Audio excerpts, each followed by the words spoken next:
The awakening signal.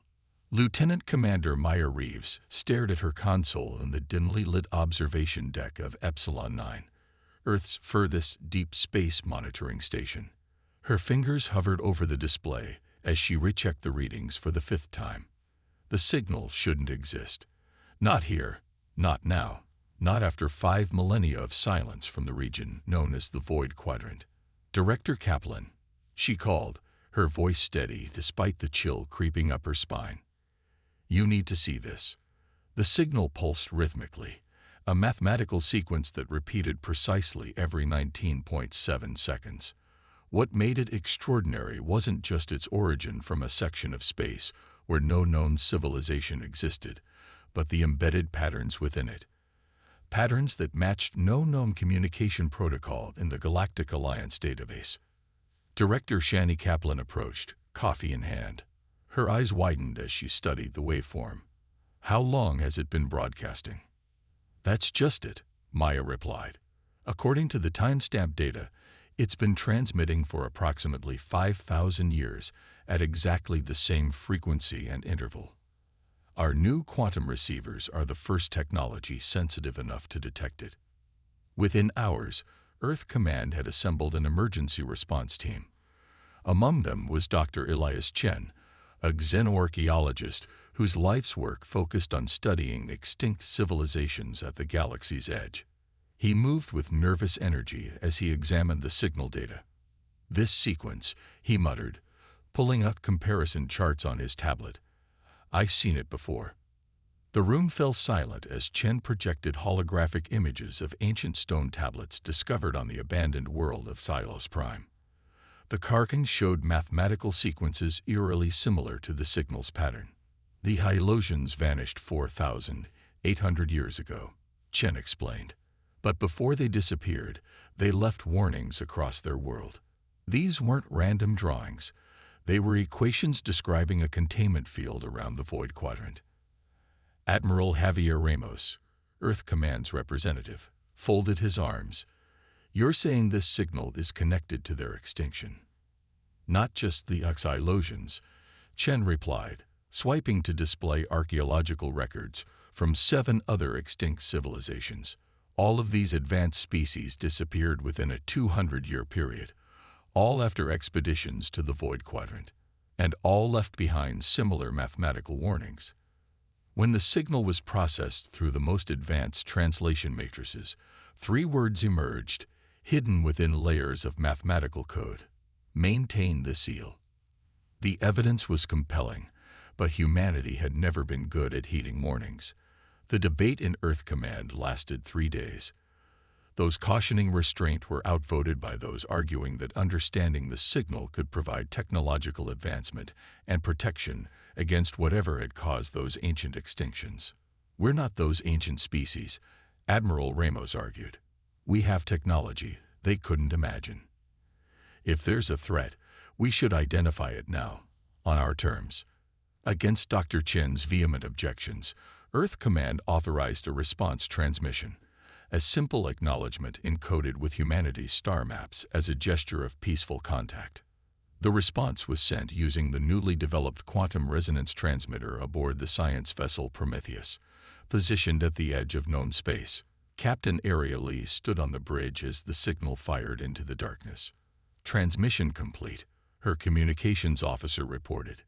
Signal successfully targeted toward the source coordinates. Now we wait, Lee said, settling into her command chair. They didn't wait long.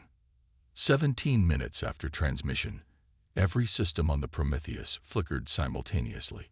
The lights dimmed, then brightened to painful intensity before returning to normal. The ship's quantum computers registered a massive surge of data, too complex to process, flowing through their systems for 3.4 seconds. Something responded, Lee whispered as her crew worked frantically to understand what had happened. In the days that followed, reports began filtering in from outposts near the Void Quadrant. Strange gravitational anomalies, stars dimming momentarily before returning to normal luminosity, sensor ghosts appearing and disappearing on long-range scans, and a pattern emerged. These phenomena were moving, spreading outward from the void quadrant in a spiral pattern. Dr. Chen dove deeper into the archaeological records, translating texts previously thought indecipherable. What he found chilled him to the core. They weren't extinct civilizations, he told the Emergency Council 5 days after the transmission. They were guardians. For thousands of years, 7 advanced species maintained a seal around something they called the Ancient Watcher. According to these texts, they found it dormant and recognized its power. Rather than wake it, they worked together to ensure it remained asleep. And what exactly is this Watcher? Admiral Ramos asked. Chen's hands trembled as he brought up the translated text.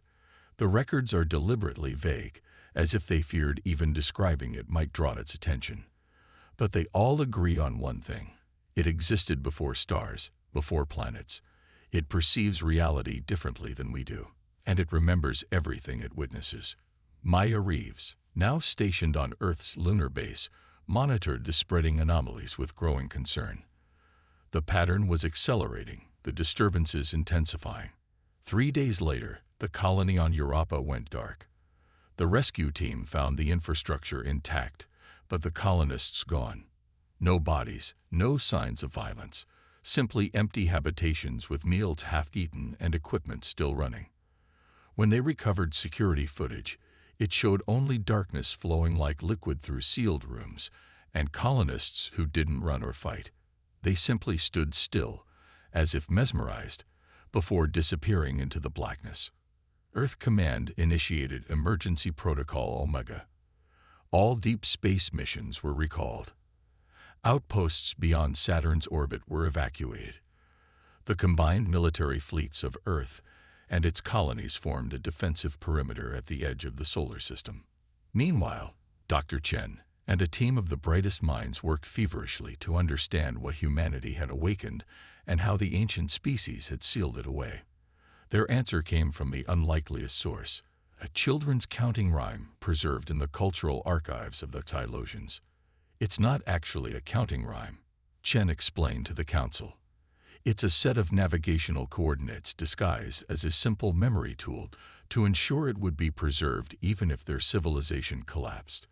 These coordinates point to 7 locations that, when connected, form a perfect heptagram around the void quadrant. Maya's analysis confirmed it. The 7 points matched precisely with the locations of enormous artificial structures detected on the edge of the void quadrant.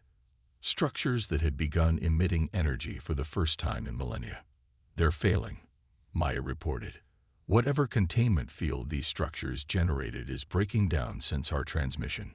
As if confirming her assessment, a massive energy surge erupted from the void quadrant. When it cleared, long-range sensors detected something impossible. A region of space where stars simply ceased to exist, not exploded or dimmed, but erased as if they had never been. And this darkness was expanding, moving with purpose. Admiral Ramos called for immediate action. If these ancient species could build a cage for this thing, so can we. We need to understand how these structures work, and either repair them or replace them. The plan was desperate but clear. 7 fleet groups would deploy to each structure, with scientific teams to analyze and restore the containment technology. But time was running out. Long-range probes sent into the advancing darkness never returned, and the final images they transmitted defied comprehension. Space itself seemed to be folding, stretching, as if reality was being rewritten by something that understood its fundamental laws far better than humanity did. As the expedition prepared to depart, Dr. Chen made a final disturbing discovery. The ancient texts had one more warning, hidden in an encryption that had taken his team days to break. The Watcher sleeps, but it dreams. In dreams, it reaches across time. What it sees, it remembers. What it remembers, it will seek. Chen realized with horror what this meant. It's not coming randomly, he told Maya as they boarded the flagship Intrepid. Our transmission didn't just wake it. It gave it a destination. It's coming specifically for us, for humanity. We've been seen. The fleet departed Earth's orbit, humanity's best minds and strongest defenses hurtling toward an ancient battle they never chose to fight. Behind them, billions looked to the stars, unaware that something in the darkness was looking back, something that had waited patiently for 5,000 years, something that was now fully awake. And it was coming. The ancient watcher returns. Admiral Helena Torres stood on the bridge of the UES Valiant, flagship of humanity's hastily assembled response fleet.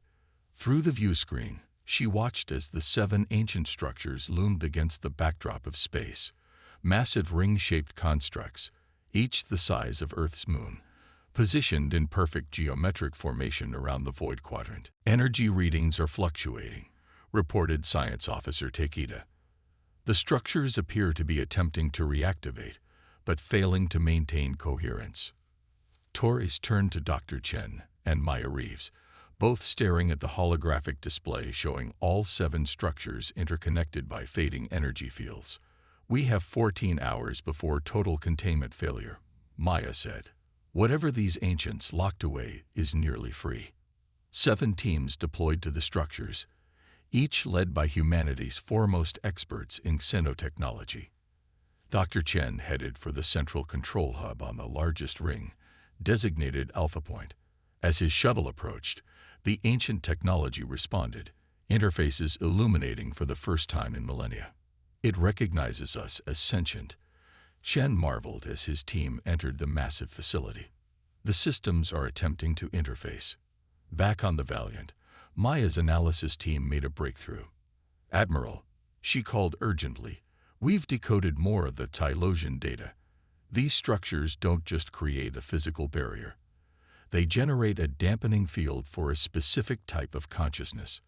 They're not designed to keep something physically contained, but to keep it unaware."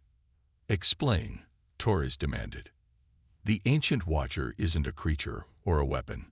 It's a form of consciousness that exists across dimensional barriers. The ancients discovered it could perceive our reality, and when it did, it changed things. Reality itself bent around its perception." Dr. Chen's voice crackled over the comm. "She's right. The control systems here contain records. The watcher doesn't travel physically. It simply shifts its attention. Whatever it focuses on becomes reconciled with its own reality." "And that means," Torres pressed, "anything it fully perceives ceases to exist as we understand existence," Chen replied. "The ancients found it dormant and built these structures not as a cage, but as a blindfold, a way to prevent it from focusing its perception on our galaxy." Their conversation was interrupted as alarms blared throughout the fleet. "Contact," called the tactical officer. Massive distortion approaching from the void quadrant. The view screen showed it, not a ship or a creature, but a distortion in space itself, a spreading darkness that seemed to swallow light. Stars behind it didn't merely disappear, they were retroactively erased, leaving no evidence they had ever existed. "All ships, defensive positions," Torres ordered, knowing conventional weapons would be useless against something that altered reality itself. Dr. Chen worked frantically at Alpha Point's control center. The ancients didn't fight it, they redirected its attention. These rings don't generate energy to attack or defend. They create a perceptual loop, giving it something else to focus on besides our reality. Maya's hands flew across her console. The mathematical pattern in the signal, it's a thought loop, designed to occupy its consciousness. The realization struck them simultaneously. Humanity's response signal had broken that loop, drawing the watcher's attention directly to Earth. As the distortion approached, strange effects rippled through the fleet. Time dilated unpredictably. Some crew members reported seeing events before they happened, while others experienced the same moment repeatedly. Reality itself became unstable in the watcher's presence. "We need to re-establish the perceptual loop," Chen transmitted from Alpha Point. "But the system requires activation from all 7 structures simultaneously." Torres dispatched emergency teams to each structure, but it was already too late for 3 of them. The darkness had engulfed Beta, Gamma, and Delta points, the massive rings simply ceasing to exist as the distortion passed through them. "New plan," Torres announced. We use our ships to substitute for the missing structures. If these rings generate specific energy patterns, our fleet can replicate them." It was a desperate gambit. The remaining science teams extracted the resonance frequencies from the surviving structures and transmitted them to the fleet. Ships repositioned, their engines reconfigured to generate the precise energy signatures needed to complete the broken heptagram. As the darkness approached the Valiant, Torres watched the viewscreen distort. Space itself seemed to bend, forming impossible angles. Several crew members collapsed, blood streaming from their eyes as their minds failed to process what they were seeing. "Perceptual shield failing," Maya reported, her voice strained as she fought to maintain her grasp on reality. "It's seeing us." In that moment, Torres made the only decision she could. "All ships, overload your quantum drives on my mark. We'll create a resonance burst strong enough to reestablish the perceptual shield." Dr. Chen's voice cut through the chaos. "Admiral, that level of quantum resonance will destroy the fleet."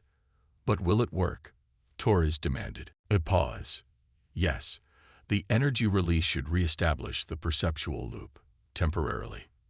Torres took a deep breath. "All hands, abandon ship. Emergency protocols. Get to the escape pods." She looked around the bridge at her crew. "It's been an honor." As escape pods jettisoned from throughout the fleet, Torres remained on the bridge with a skeleton crew of volunteers.